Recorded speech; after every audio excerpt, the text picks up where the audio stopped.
जानना चाहूँगा कि आप ज़रा हमारे नाज़रीन को बताएं कि ये जो इनिशिएटिव है बनो काबिल, ये क्या है और इसकी क्या खदोखाल है। बिस्मिल्लाहिर्रहमानिर्रहीम। सबसे पहले तो मैं आपका और उसका शुक्रिया मशकूर हूँ कि आपने मुझे मौका दिया कि हम अपने इस प्रोग्राम के बारे में अपने नाज़रीन को भी बता सकें। और आम क्योंकि ये प्रोग्राम है ही आम पब्लिक के लिए, तो ये मेरा ख्याल है ये प्रोग्राम काफ़ी सूदमंद साबित होगा कि जो ये लोग ये देखें उन्हें बड़ी हद तक किसी की समझ आ जाएगी कि उसमें इस प्रोग्राम में उनके लिए क्या क्या फ़ायदे हो सकते हैं। बनो काबिल, जैसे कि नाम से ही पता चल रहा है कि ये काबिलियत को बढ़ाने का प्रोग्राम है। To enable people to do something to earn their earnings, ये बेसिक इसका पर्पज़ है। अभी जो है पाकिस्तान के जो माशी हालात है, इसमें पाकिस्तान नहीं पूरी दुनिया में इस वक्त एक माशी बहरान चल रहा है, बेरोजगारी है, महंगाई की लहर है। पाकिस्तान में तो काफ़ी, पाकिस्तान में तो उसकी असर बहुत ज़्यादा शिद्दत ज़्यादा है। इसकी शिद्दत इतनी है कि रोज़गार पे लगे हुए लोग भी ये समझते हैं कि जैसे हम वो बेरोजगार हो गए हैं, उनकी जो वसाइल है वो उनका साथ नहीं दे पा रहे। आमदनी इतनी कम हो गई, आमदनी उनकी जो शरीक हो, यानी आमदनी तो वैसे बेशक उतनी ही है लेकिन अखराजात इतने बढ़ गए हैं तो गुजारा उनका होना मुश्किल हो। लाइटर नोट पे हम ये कहना चाहूँगा कि वो मुल्क डिफॉल्ट होता था, यहाँ लोग डिफॉल्ट कर समझ लें कि हमने मुल्क तो डिफॉल्ट हुआ और लोगों को डिफॉल्ट कर दिया। 22 करोड़ अवाम की कीमत के ऊपर हमने मुल्क का डिफॉल्ट बचाया। जी हाँ, वो भी पता नहीं बचा है कि नहीं बचा। हाँ, ये देखिए एक आर्जी फेज है, जब तक इसका कोई सोल्यूशन नहीं निकालते, जब तक गवर्नमेंट अपने कोई तरीका कार को चेंज नहीं करती, जो सरकारी इदारे एक लाइन में आके काम नहीं करते, ये आर्जी हल है, मुश्किल हल नहीं है। ये बनो काबिल में बेसिकली यूनिवर्सिटी से लोग फारिग हो रहे हैं और बहुत सारे लोगों के पास जॉब नहीं है। जॉब क्यों नहीं है? इंडस्ट्री नहीं है तो इंजीनियर की खपत नहीं है। अगर आपके डेवलपमेंट नहीं हो रही, इंडस्ट्री नहीं लग रही, तो फिर इलेक्ट्रिकल इंजीनियर, मैकेनिकल इंजीनियर कहाँ जाके जॉब करेंगे। इसी तरीके से आपके सिविल जो इंजीनियर्स हैं, अगर आपकी कंस्ट्रक्शन का काम रुका हुआ है तो ये इतनी महंगी कंस्ट्रक्शन हो गई है तो बहुत सारे प्रोजेक्ट जो लोगों ने सोचे हुए थे, लोगों ने उस पर काम रोक दिया, इनके लिए भी जॉब नहीं है। अच्छा, ये तो वो है जो ख़ास टेक्निकल लोग हैं जो बाहर भी कहीं ना कहीं जा सकते हैं। लेकिन कुछ हमारे सब्जेक्ट्स ऐसे हैं, जैसे केमिस्ट्री में किसी ने एमएससी की है, फिजिक्स में की है, स्टेट में की है, मैथमेटिक्स में की है, बेसिक मज़ामीन। अब ये बड़े इंपॉर्टेंट सब्जेक्ट्स हैं। इन सब्जेक्ट्स को पढ़ाए बगैर आप अपना मुल्क नहीं चला सकते। आपका कोई इंजीनियर नहीं बन सकता, आपका कोई डॉक्टर तैयार नहीं हो सकता। अब अगर इनके लिए रोजगार का बंदोबस्त नहीं है तो कल को अगर लोग केमिस्ट्री और फिजिक्स पढ़ना और मैथ पढ़ना छोड़ देंगे तो यकीन करें फिर हम अपने बच्चों को ना तो इंजीनियर बना सकेंगे ना डॉक्टर बना सकेंगे।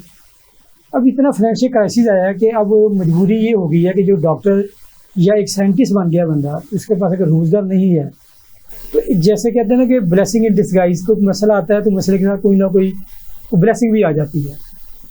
तो अब लोगों ने, खुशकिस्मती ये है कि लोगों ने गवर्नमेंट की तरफ देखना छोड़ दिया कि नौकरियां कोई नहीं है।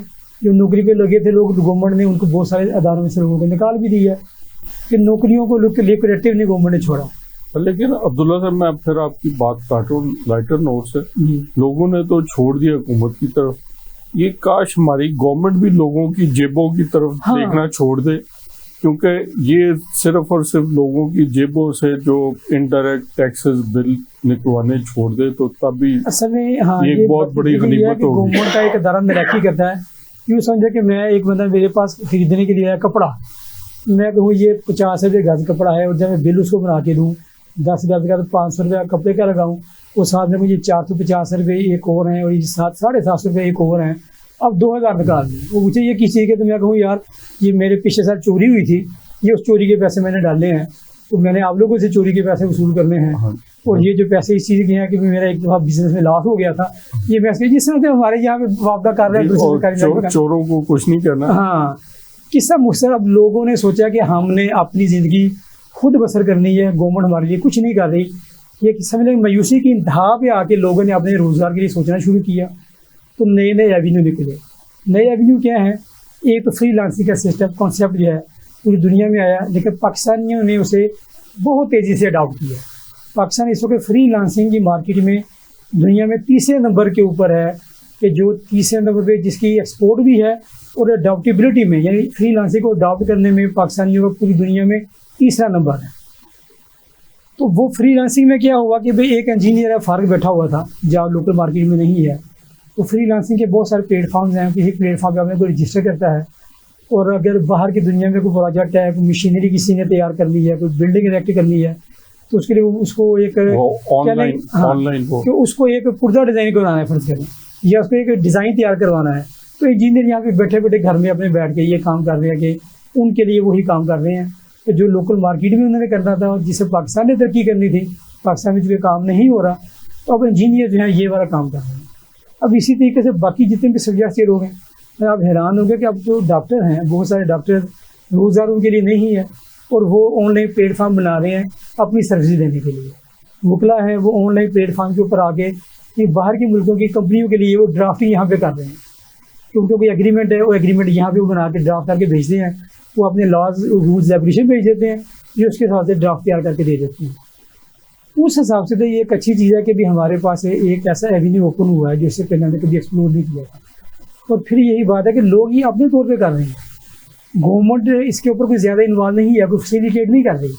मतलब आपने बाहर से कोई काम किया और पैसा आपके अकाउंट में ट्रांसफ़र होना है, तो गवर्नमेंट को ऐसे मॉडल बनाने चाहिए थे कि लोग ये काम आसानी के साथ कर लें। और ये चीज़ें लोग काफ़ी तंगी के साथ कर रहे हैं, फ्रीलांसिंग के कोर्सेज लोगों को करने पड़ रहे हैं ताकि ये चीज़ें सीख सकें कि हमने बाहर किसी के लिए काम करना है, कोई खड्डा हो जाए तो फिर क्या होगा, अगर हम एग्रीमेंट को हम ब्रीच करना चाहें तो क्या होगा, वो ब्रीच करते हैं तो क्या होगा। तो ये देख फ्रीलांसिंग का एक कॉन्सेप्ट आ गया।